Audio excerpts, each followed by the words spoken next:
I think my focus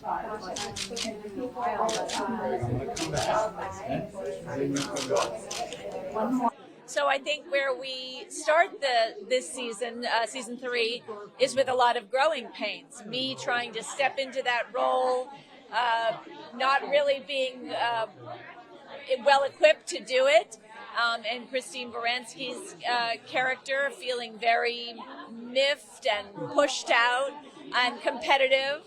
And I think the whole season were the two, from in our corner of the universe, the two sisters vying for supremacy and undercutting each other, and finally arriving to a place of an understanding that it's time to pass the torch to Ada, to my character. Hi friends, here we are, one more. Now, to Greg. All right, Greg. Here we go, right here. Oh, well, it was a period of intense adjustment to the fact that my character lost all her money, and then my little sister, seems to have inherited a great deal of money, which saved the family homestead, and we can pay the servants, but I seem to be in the position of second fiddle, so it's a huge adjustment. And I think for Agnes, who has a very strong sense of her own authority and her own strength and her position in society, it was a source of, it was a huge adjustment, but it was also, I like to say, it was a source of great comedy between Agnes and Ada. Agnes having to, eat crow a little bit and eat some humble pie. I'll take it. I mean, it's hard to see a downside. I mean, I always love that. No, it's nice to be able to talk about the show retrospectively, also to have a sense of how it landed, have a sense of like what I think of what I did. So I'm not gonna, it's always, when you're talking about something in advance, you're making it sound like it's going to be great because you want people to watch it. But then you watch it, it might not be great. You might think you besoiled yourself. Yeah, I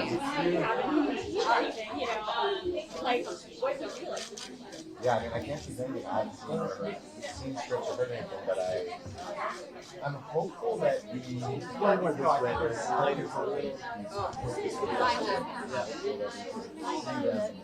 Different directions. Right. I mean, they still are very ambitious, both of them, but Bertha took her eye off the ball. She didn't really understand the scope of what George is dealing with. That's partly by design. She's not invited into the boardroom.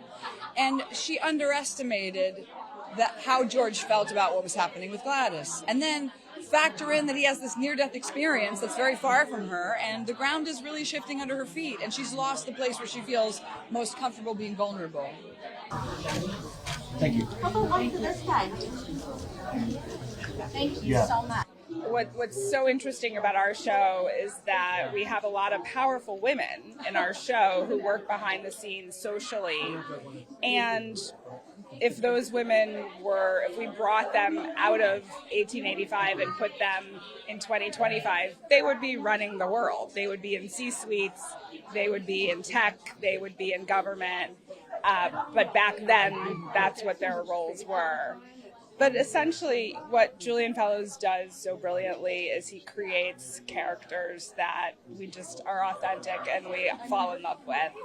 And so we watch them on any show that he does.